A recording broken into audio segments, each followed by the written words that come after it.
ఎమ్మడి దగ్గరకు వచ్చే కుటుంబ సభ్యులు ధైర్యం అని చెప్పి ఓదార్చే లేదు, మేము ఉన్నామని చెప్పి భరోసా ఇచ్చే పరిస్థితి ప్రభుత్వం లేదు. దేనికి ఉన్నట్టు ఈ ప్రభుత్వం? ఇప్పుడు నేను ఇక్కడ ధర్నా కూర్చుంటే మీ సిఐ గారు ఉంటే ఇప్పుడు ఎలక్షన్ కోడ్ అని చెప్తాడు. ఎలక్షన్ నియమ నిబంధనలు మాకే చెప్తున్నాడు. ఆయన రోజు ఆయన ఏం పని చేస్తుండ్రు, ఒక కన్ను వేసుకోవటం మీ సిఐ గారి ఆయన పేరు రమేష్ అయితే ఉన్నది. ఇంత బాధతోటి కుటుంబ సభ్యులు రాత్రి 12 గంటల నుంచి మొదలు పెట్టుకుని ఇప్పటిదాకా అది ఏడ్చుకుంటా కూర్చుంటే వాళ్ళకి ధైర్యం చెప్పి కనీసం కలెక్టర్ గారు మనసు ఎట్టుకోదనే కదా. ప్రభుత్వం ఎందుకు మాట్లాడదు?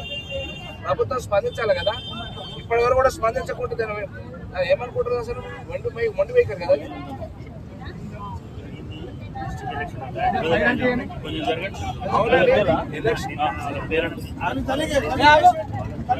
నేనేమంటున్నా,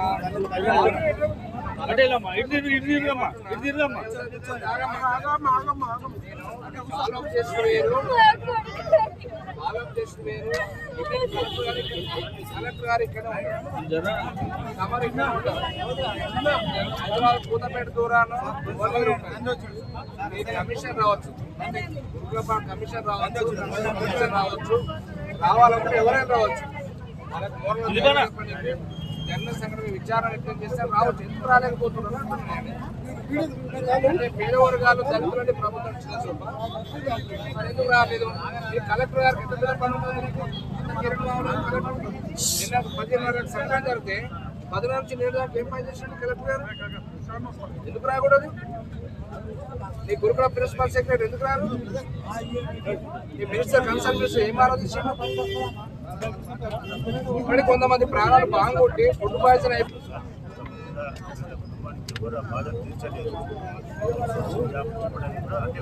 నేనేమంటున్నా ఆంటీ గారు, గవర్నమెంట్ స్టేట్మెంట్ రావాలి.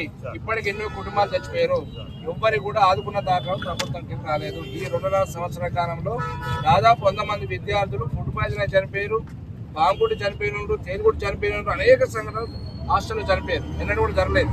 ఇది పునరావృతం కాకూడదు. మళ్ళీ ఈరోజు ఆకాశ అబ్బాయి కూడా చనిపోతే కూడా అక్కడ రైతు కూడా మా హాస్టల్ మైనార్టీ గురుకుల పాఠశాలకి మా పిల్లలందరూ మా బావుల దగ్గరకు వస్తారు, మాకు ఇబ్బంది జరుగుతుంది, మీరేమైనా తగు చర్యలు చేపట్టాలని చెప్పి అటు కలెక్టర్ గారు చెప్పారంటే అక్కడ ప్రిన్సిపాల్ చెప్పారు. కనీసం ఒక 10 లక్షల రూపాయలు కలెక్టర్ ఫండ్కి తెచ్చినా కూడా చుట్టూ బౌండరీ ఫిక్స్ చేసుకుంటే ఇవాళ ఈ ప్రాణం పోయేది కాదు. అంటే దాని నిర్లక్ష్యం మనదే కదా. ఎందుకు చేయలేకపోయారు? అది చేయబోతుంది. ఇలా కనీసం చనిపోయిన డెడ్ బాడీ చూసి ఆ కుటుంబ సభ్యులకు ధైర్యం చెప్తాం. ప్రభుత్వం ఉన్నది అని ప్రభుత్వం ఉన్నట్టు నేనంట. రాష్ట్రంలో ప్రభుత్వం ఎందుకు రారండి? ఇలా ఆటో రారు, కలెక్టర్ రారు. ఇవాళ దాదాపు 25 గంటలు 30 గంటలు అవుతుంది ఈ రోజుకి. నేను 2 గంటలు ఇక్కడ కూర్చుంటే ఇక్కడ సిఐ గారు ఎంతసేపు చేస్తుంటే ధర్నా చేయాలంటే కూర్చుంటే రమ్మని చెప్పండి. నీకు ముఖ్యమంత్రి వచ్చినాక ఈయనే కూర్చుంటా. నేను ముఖ్యమంత్రి వచ్చినాక ఈయనే కూర్చుంటా. కుటుంబానికి న్యాయం జరగాలి, ప్రభుత్వ పరంగా స్టేట్మెంట్ రావాలి. అప్పటిదాకా డెడ్ బాడీని కదిలేదు. ప్రభుత్వ పరంగా స్టేట్మెంట్ వచ్చి గతంలో కేసీఆర్ చూసిగా మీరు లాక్డౌన్ పెడితే కూడా మీరు ఆ గవర్నమెంట్ పనిచేసిన వాళ్ళు కదా, మరి వెంబడే స్పందించలేదు కేసీఆర్. మరి ప్రభుత్వానికి కుప్పలు ఎక్కువ ఏమన్నా పేదవర్గాలండి చదువుకోవడానికి వచ్చే ప్రభుత్వం అంటే నా కన్న తల్లిదండ్రుల నమ్మకం ఒక విశ్వాసంతో వచ్చి మా దగ్గర ఉన్నారు. వాళ్ళు ఆ భరోసా కల్పించాలి. నెగ్లిజెన్స్ 100% గవర్నమెంట్ ఇది, 100% గవర్నమెంట్ ఇది. నీ కలెక్టర్ గారు కూడా సందర్శించారు హాస్టల్ని.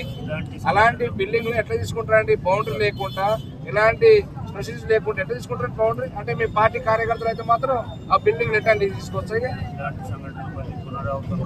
అందుకే గవర్నమెంట్ స్టేట్మెంట్ రావాలి. ఏం డిమాండ్ చేస్తున్నాము? 2 కోట్ల రూపాయలు ప్రభుత్వానికి ఇవ్వాలి, గవర్నమెంట్ జాబ్ ఇవ్వాలి కుటుంబానికి, అవుట్ సోర్సింగ్ మాకు ఎక్కడ లేదు. ఈ సంఘటన కూడా ఆయన నోటీస్కి వచ్చిన బౌండరీ లేదని చెప్పి ఆ ఫార్మర్ కూడా కలెక్టర్ చేసిండు, ఆర్సీఓ కాంప్లీట్ చేసిండు. ఇలా 10 లక్షల రూపాయలు గవర్నమెంట్కి వెళ్ళి కలెక్టర్ స్పెషల్ ఫండ్ పెట్టి కాంపౌండ్ వాళ్ళు పెడితే ప్రాణం పోదు, ఆకాశానికి ప్రాణం పోదు. అరే 2 రోజుల నుంచి ఏది పట్టించుకోరు సార్ మీరు.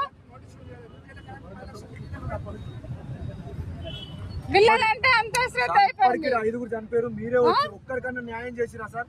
ఇదే హెడ్ క్వార్టర్ లో 5 చనిపోయినారు. పోలీస్ స్టాఫ్ పెట్టారంటే ఇదేం ప్రభుత్వ పరంగా వాళ్ళ కుటుంబానికి, ఆకాశ కుటుంబానికి ఒక్కడే కొడుకు ఉన్న కొడుకు పోగొట్టారు. 2 కుక్కతో ఉంటే ప్రభుత్వం వచ్చి ధైర్యం చెప్పాల్సి పోయి పిరికి పందరం పడారా పక్కకి తింటారా?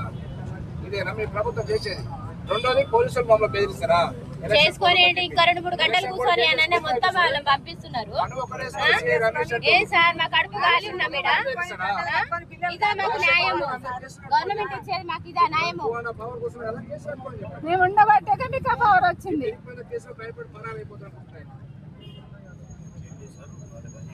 అక్కడ బాధతో కుటుంబం ఉండాలి, కాపాడాల్సిన బాధ్యత పోయి భరోసా కల్పించే మమ్మల్ని పేరుస్తున్న ఆయన ఈ బ్లాక్ మీద మీరు భయపడాలా? కావచ్చు SC ST BC hostel budget ఇవ్వాలి. శిథిల వ్యవస్థకు ఉన్నటువంటి ఎస్సీ హాస్టల్ గురించి చెప్తే పట్టించుకోరు. విద్యార్థి సంఘాలు పోయి మొరబెట్టుకుంటే కలెక్టర్ గారు స్పందించరు. ఇంత వ్యవస్థ సార్.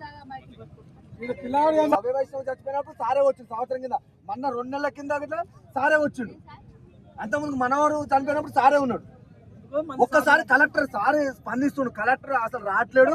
విద్యార్థులు ఎస్సీ ఎస్టీ బీసీ విద్యార్థులు అంటే ఈ కలెక్టర్ గారికి ఏ మాత్రం ఇది లేదు. విద్యార్థి సమస్యలు అంటే కలెక్టర్ గారు దున్నపోతు మీద వర్షం కూర్చున్నట్టుంది. మీరైతే ప్రభుత్వ ప్రతినిధులు, మేము ప్రజాప్రతినిధులు, మీరు మా ప్రజాప్రతినిధులు. మేము ప్రజల పక్షాన కోరుతున్నాం, న్యాయం పక్షాన కోరుతున్నాం. న్యాయాన్ని మీకున్న చట్ట పరిధిలో మీరు ఏ రకంగా న్యాయం చేస్తారో గవర్నమెంట్ రాయాలి. మిమ్మల్ని మేము కోరేది ఏంటంటే మీ బాధ్యత. మేము డైరెక్ట్గా గవర్నమెంట్ ప్రతినిధులం కాదు. ఇప్పుడు నువ్వు వచ్చినా కలెక్టర్ వచ్చినా గవర్నమెంట్ ప్రతినిధి. వాళ్ళ రాజకీయం దొంగల రాజకీయం మొత్తం. ఇదేమి పాలన, ఇదేమి పాలన, దొంగల పాలన, దోపిడి పాలన.